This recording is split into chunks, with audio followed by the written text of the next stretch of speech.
ಶೋಭಾ ಕರಂದ್ಲಾಜೆ ವಿರುದ್ಧ ಶಾಸಕ ಎಚ್.ಸಿ. ಬಾಲಕೃಷ್ಣ ವ್ಯಂಗ್ಯವಾಡಿದ್ದಾರೆ. ಟೌನ್ಶಿಪ್ಗೆ ಟೆಂಡರ್ ಕರೆದಿದ್ದು ನಿಮ್ಮ ಯಜಮಾನ ಅಂತ ಬಾಲಕೃಷ್ಣ ಶೋಭಾ ಕರಂದ್ಲಾಜೆಗೆ ಈಗ ಒಂದು ಕಡೆ ಕಿಡಿಕಾರ್ತಾ ಇದ್ದಾರೆ, ವ್ಯಂಗ್ಯವಾಡ್ತಾ ಇದ್ದಾರೆ. ಶೋಭಾ ಕರಂದ್ಲಾಜೆ, ಕೇಂದ್ರ ಸಚಿವೆ ಶೋಭಾ ಕರಂದ್ಲಾಜೆ ವಿರುದ್ಧ ಮಾಗಡಿ ಶಾಸಕ ಎಚ್.ಸಿ. ಬಾಲಕೃಷ್ಣ ವ್ಯಂಗ್ಯವಾಡಿರುವಂಥದ್ದು. ಟೌನ್ಶಿಪ್ಗೆ ಟೆಂಡರ್ ಕರೆದಿದ್ದು ನಿಮ್ಮ ಯಜಮಾನ. ಯಾರು ಅವರು ಯಜಮಾನ? 2010ರಲ್ಲಿ ಟೌನ್ಶಿಪ್ ಟೆಂಡರ್ ಕರೆದಿದ್ದು ನಿಮ್ಮ ಯಜಮಾನ. ಯಜಮಾನ ಪದ ಬಳಕೆ ಕುರಿತು ವಿಷಾದವನ್ನ ಬಾಲಕೃಷ್ಣ ವ್ಯಕ್ತಪಡಿಸ್ತಾರೆ. ಆಮೇಲೆ ಅದೇ ಮಾತಾಡಿದ್ರೆ ಹೋಯ್ತು, ಮುತ್ತು ಹೊಡೆದ್ರೆ ಹೋಯ್ತು ಅಂತಲ್ಲ, ಆಮೇಲೆ ವಿಷಾದ ವ್ಯಕ್ತಪಡಿಸೋದು. ನನ್ನ ಹೇಳಿಕೆಯಿಂದ ಯಾರಿಗಾದ್ರೂ ನೋವಾಗಿದ್ರೆ ವಿಷಾದ, ಶೋಭಕ್ಕ ಅಂತ ಗೌರವದಿಂದಲೇ ಸಂಬೋಧಿಸಿದ್ದೆ ಅಂತ ಬಾಲಕೃಷ್ಣ ಹೇಳ್ತಾ ಇದ್ದಾರೆ. ಇದು ಸಹಜವಾಗಿ ರಾಜಕಾರಣಿಗಳು ಮಾತಾಡ್ಬಿಡ್ತಾರೆ. ಅದಾದಮೇಲೆ ಅಯ್ಯೋ ನಾನು ಹಂಗೆ ಹೇಳಬಾರ್ದಾಗಿತ್ತು, ಹೇಳಿಬಿಟ್ಟೆ ಅಂತ. ಯಾಕಂದರೆ ಮಾಧ್ಯಮದಲ್ಲೆಲ್ಲ ರೆಕಾರ್ಡ್ ಆಗಿರ್ತದಲ್ಲ, ಇನ್ ಕೇಸ್ ಎಲ್ಲಾದರೂ ಯಾವುದೋ ರೆಕಾರ್ಡ್ ಆಗಿಲ್ಲ ಅಂದರೆ ನಂಗೆ ಹೇಳೇ ಇಲ್ಲ ಅಂತಾರೆ. ನನ್ನ ಉದ್ದೇಶ ಯಾರನ್ನು ಅವಮಾನಿಸೋದಲ್ಲ ಅಂತ ಎಚ್.ಸಿ. ಬಾಲಕೃಷ್ಣ ಈಗ ಇದೇ ಬಿಡದಿ ವಿಚಾರಕ್ಕೋಸ್ಕರ ಒಂದಿಷ್ಟು ಮಾತುಗಳು, ಜಟಾಪಟಿಗಳು, ವಾಕ್ ಸಮರಗಳು ನಡೀತಾ ಇದ್ದಾವೆ. ಈ ಎಲ್ಲ ಬೆಳವಣಿಗೆಗಳ ನಡುವೆ ಅದರಲ್ಲೂ ಕಾಂಗ್ರೆಸ್ ಪಕ್ಷದಲ್ಲಿ ಅತಿ ಹೆಚ್ಚು ಆ್ಯಕ್ಟಿವ್ ಆಗಿರೋದಂದರೆ ಮಾಗಡಿ ಶಾಸಕ. ಯಾಕಂದರೆ ಅದೇ ಭಾಗದವರಲ್ಲ ಅವರು. ಎಚ್.ಸಿ. ಬಾಲಕೃಷ್ಣ ಅವರು ಸಾಕಷ್ಟು ಆ್ಯಕ್ಟಿವ್ ಆಗಿದ್ದಾರೆ. ಮೊನ್ನೆ ರೈತರಿಗೆಲ್ಲ ಸಾಂಕೇತಿಕವಾಗಿ ಚೆಕ್ಕನ್ನು ಕೊಡುವಾಗ ಇದೇ ಬಾಲಕೃಷ್ಣ ಅವರೇ ಉಪಸ್ಥಿತಿ ಇದ್ದರು.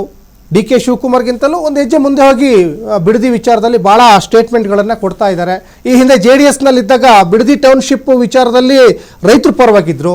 ಈಗ ಕಾಂಗ್ರೆಸ್ಸಿಗೆ ಬಂದಿದ್ದಾರೆ, ಕಾಂಗ್ರೆಸ್ ಪರವಾಗಿ ಮಾತಾಡ್ತಾರೆ. ಹಾಗಾಗಿನೇ ಅದು ಪಕ್ಷದಿಂದ ಪಕ್ಷಕ್ಕೆ ಬಂದಾಗಲೇ ಮಾತುಗಳು ಬದಲಾಗ್ತದೆ. ಈಗ ಒಂದು ಶೋಭಕ್ಕನಿಗೆ ನಿಮ್ಮ ಯಜಮಾನ ಅನ್ನುವಂಥದ್ದು ಅವ್ರ ಪ್ರಕಾರ ಆ ಟೈಮಲ್ಲಿ ಏನೋ ಗೊತ್ತಿರಲಿಲ್ವೇನೋ, ಈಗ ಅದು ವಿಷಾದವನ್ನು ವ್ಯಕ್ತಪಡಿಸ್ತಾ ಇದ್ದಾರೆ. ಶೋಭಕ್ಕ ಅಂತ ಗೌರವದಿಂದಲೇ ನಾನು ಸಂಬೋಧಿಸಿದ್ದೆ ಅಂತ ಒಂದು ಕಡೆ ಹೇಳ್ತಾ ಇದ್ದಾರೆ. ಸಾಹೇಬ ಯಜಮಾನ ಅಂದಿದ್ದು BS ಯಡಿಯೂರಪ್ಪ ರಾಜಕೀಯ ಪಾತ್ರದ ಹಿನ್ನೆಲೆಯಲ್ಲಿ ಹೇಳಿಕೆಯ ಆಶಯವನ್ನು ಸರಿಯಾದ ಸಂದರ್ಭದಲ್ಲಿ ಅದನ್ನು ಅರ್ಥೈಸ್ಕೊಳ್ಬೇಕು. ನನ್ನ ಉದ್ದೇಶ ಯಾರನ್ನು ಅವಮಾನಿಸೋದಲ್ಲ ಅಂತ ಎಚ್.ಸಿ. ಬಾಲಕೃಷ್ಣ ಈ ಒಂದು ಪದದ ವಿಚಾರದಲ್ಲಿ ಯಜಮಾನ, ನಿಮ್ಮ ಯಜಮಾನನೇ ಅಲ್ವಾ ಅದಕ್ಕೆ ರೂಪುರೇಷೆಯನ್ನು ಹಾಕಿದ್ದು ಅಂತ ಏನು ಹೇಳಿದ್ರಲ್ಲ, ಅದಕ್ಕೆ ವಿಷಾದ ಕೂಡ ಈಗ ವ್ಯಕ್ತಪಡಿಸ್ತಾ ಇದ್ದಾರೆ. ಒಟ್ಟಿನಲ್ಲಿ ಈ ಒಂದು ಬಿಡದಿ ಗಲಾಟೆ, ಬಿಡದಿ ಈ ಜಟಾಪಟಿ ತಾರಕಕ್ಕೆ ಏರ್ತಾನೆ ಇದೆ. ಒಂದು ಕಡೆ ಸರ್ಕಾರ ಟೌನ್ಶಿಪ್ ಮಾಡಬೇಕು ಅನ್ನುವಂತಹ ಒಂದು ತವಕದಲ್ಲಿದೆ. ರೈತರು ಅಲ್ಲಿ ಧರಣಿಯನ್ನು ಮಾಡ್ತಾ ಇದ್ದಾರೆ. ವಿಷದ ಬಾಟಲ್ಲು, ಒನಕೆ ಪೊರಕೆ, ಚಪ್ಪಲಿ ಹಿಡಿದು ಆಕ್ರೋಶವನ್ನು ವ್ಯಕ್ತಪಡಿಸ್ತಾ ಇದ್ದಾರೆ. ಈ ಎಲ್ಲ ಬೆಳವಣಿಗೆಗಳ ನಡುವೆ ಭೂ ಸ್ವಾಧೀನಕ್ಕೂ ಸರ್ಕಾರ ಒಂದು ಕಡೆಗೆ ಮುಂದಾಗ್ತಾ ಇದೆ. ರೈತರು ನಮ್ಮ ಭೂಮಿ ನಮ್ಮ ಹಕ್ಕು ಅಂತ ಹೋರಾಟವನ್ನು ಮಾಡ್ತಾ ಇದ್ದಾರೆ.